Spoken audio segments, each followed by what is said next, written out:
आज दुनिया के अंदर ये एक नया सवाल खड़ा हो गया है कि क्या आपने वो जो मिसाइल बनाते थे, जो एटम बम बनाते थे, जो जहाज बनाते थे, वो आज सारे किधर है? सारे का सारा फलसफा न्यूकॉन्स का जो है वो बिल्कुल उड़ गया है।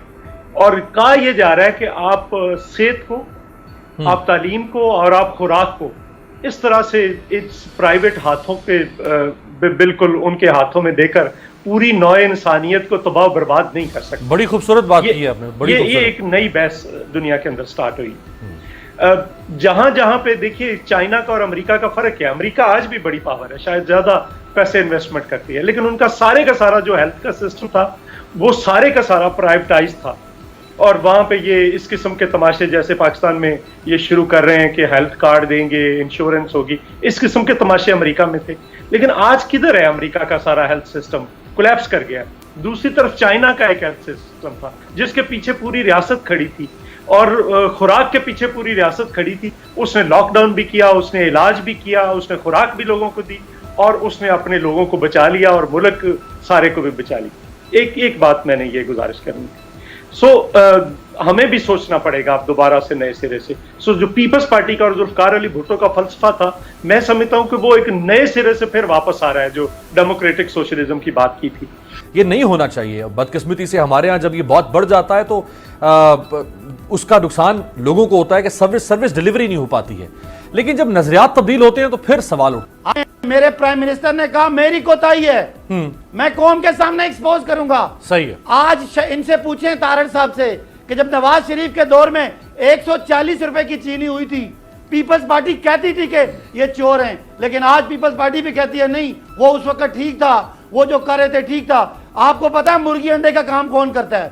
मुर्गी का अंडा 10 रुपए से 100 का हुआ, कोई कमेटी नहीं बनी। अमीर अब्बास आपका चैनल भी नहीं बोला, पीपल्स पार्टी भी नहीं बोली। हम तो कहते थे 140 की हुई, कोई नहीं बोला।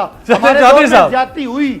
मैं कह रहा हूं जाए कैमरा पकड़ें, पता करें आटा कितने का बिक रहा है, पता करें चीनी कितने बिक रही है। मुल्क में बहरान है, मुल्क में इस वक्त वबा है, लोग घरों से बाहर नहीं निकल रहे, लेकिन कीमतें कंट्रोल हैं। ये फर्क है करप्ट लीडर्स में और ईमानदार लीडर में, अवाम की फलाह करने वाले में और अपने जाती कारोबारों और उम्मीद का दफा करने वाले में।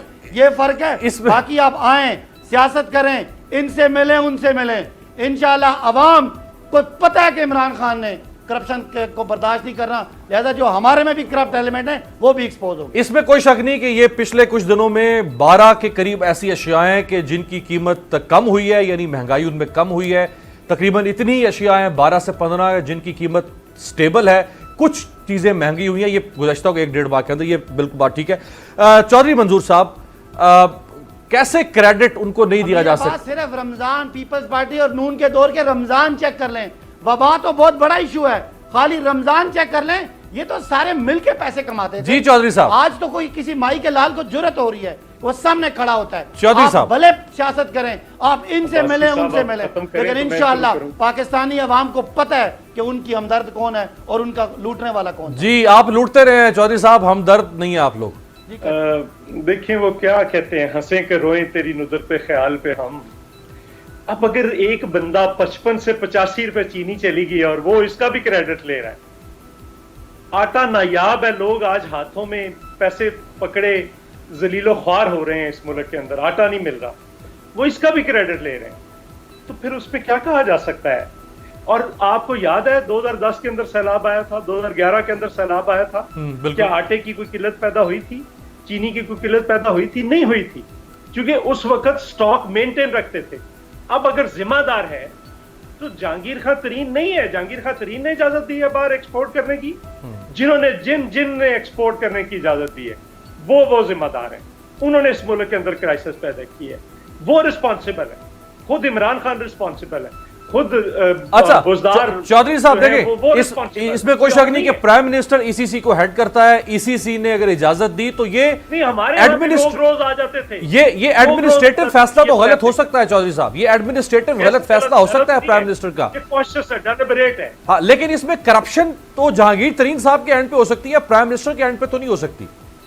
नहीं, आज तक वो तो प्राइम मिनिस्टर ने तो कभी उनसे कभी उनके साइकिल पे नहीं बैठे जहांगीर खान। सही है, बिल्कुल अच्छी बात है और मैं आपकी बात को सेकंड करता हूं। वैसे मैंने अपने 3 महीने की तनख्वाह अपने जो मेरे हलके का फंड है उसमें डाल के लोगों को रिलीफ देने की बात की है, बाकी लोगों के भी फंड डलवाएं। तकरीबन जबरदस्त को 85 लाख रुपए तक का हमने इकट्ठा किया, उसमें मैंने 3 महीने की तनख्वाह दी है। आपकी बात को मैं सेकंड करता हूँ।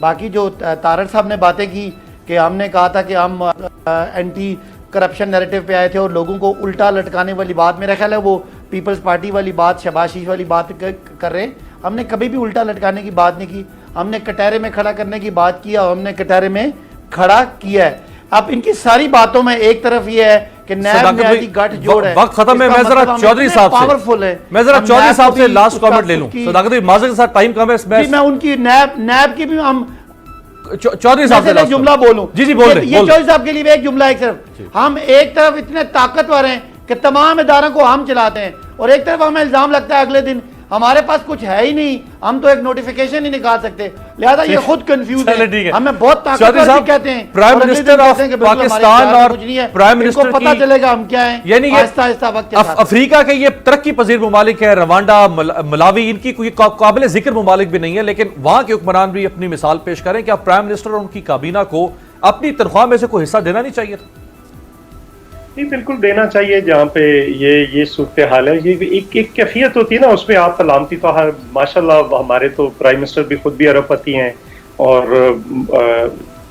उनको और बाकी वज़रा को ये एक अलामती होती है जिसको फिर लोग फॉलो करते हैं, दूसरे फॉलो करते हैं। मैं सिर्फ कोरोना के हवाले से जो आपका सवाल था चीफ जस्टिस साहब का, प्रॉब्लम ये हुआ कि सुओ मोटो चीफ जस्टिस साहब ने इसलिए लिया कि उस पर कोई चीज हमें बताई नहीं जा रही, कितने फंड्स रिलीज कर रहे हैं, जो किट सारी वो किधर जा रही, सूबों को दी जा रही, नहीं दी जा रही। हम गलतियों पे गलतियां करते, तफ्तान पे गलती की, हमने कहा तो इन्होंने शोर किया, फिर तबलीगी इज्तिमा को लेट डिसाइड किया, उस पर गलती की। अभी ये जो BISP के पैसे तकसीम कर रहे हैं उस पर फिर एक दफा कोरोना फैलाने का सबब बन रहे हैं। तो अभी तक सूबों के लोग रो रहे हैं, कोई सूबों को, इवन पंजाब को कोई पैसे नहीं जारी किए अभी तक इन्होंने, जो अगले 3 महीने की ट्रांचेस जारी करनी थी, जो उनका NFC अवार्ड में बनता है वो भी नहीं जारी कर रहे। मीटिंग में बैठे होते हैं, बड़े खुश खुरम जाते हैं। राइट सर, उस पे भी आता हूँ। पहले तो जो पिछली बात की तारड़ साहब ने और चौधरी साहब ने, कि मैं जितना ये बड़ा मैं खुश हो रहा हूँ, मुझे यकीन माने एक पाकिस्तानी होने के नाते खुशी हो रही है कि PMLN और पीपल्स पार्टी इस बयानिए पे आ गए हैं कि मुल्क को लूटा जाता है। चाहे वो मालम जब्बा की बात करें, मैं इनको वेलकम करता हूँ, ये BRT की बात करें वेलकम करता हूँ, ये हुकूमती जितना ये फूड सिक्योरिटी के चाहे वो सेक्रेटरीज हैं, चाहे वो फूड के डायरेक्टर्स हैं, जिन जिन की ये बात कर रहे हैं और जिन जिन पे इल्ज़ाम लगा रहे हैं, मैं सारे इल्ज़ामात को वेलकम करता हूँ। मेरी पार्टी के जितने लोगों पर इल्ज़ाम लगा रहे हैं वेलकम करता हूँ। तारड़ साहब, मेरे में इतनी अखलाकी जुर्रत है कि जब अगर मेरे किसी वजीर के बारे में अदालत फैसला देगी, चाहे वो कंपटीशन कमीशन दे, चाहे वो कोई अदालत दे, मैं आपको रेस्ट एश्योर कि मुस्लिम लीग नून के वज़रा की तरह बाहर खड़े होके अदालतों को बुरा भला नहीं कहूँगा, JIT को बुरा भला नहीं कहूँगा, वाजिया को नहीं कहूँगा, ये नहीं कहूँगा इन जजों को उठा के बाहर फेंक दें, इनके फैसले का कोई फिर और है, ये नैब न्याजी गठजोड़ है। मैं पाकिस्तानी आइन और कानून और वो अदालतें जिनको आपने और हमने मिल के आज़ाद कराया का, उनके एहतराम में सलूट पेश करूँगा। मेरी पार्टी का कोई लीडर जाता है, कोई वज़ीर जाता है, कोई मशीर जाता है, मेरा वज़ीर आज़म जाता है, हम पाकिस्तानी आइन कानून अदलिया के साथ हैं। ये होती है जमहूरी सोच।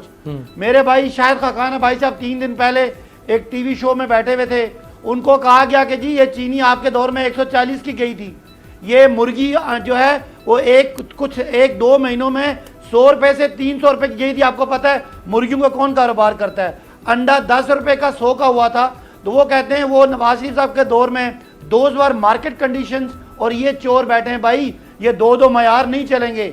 ये आप कहा करते थे कि जहांगीर तरीन साहब हमारी ATM है, खुसरो बख्तियार साहब हमारी ATM है।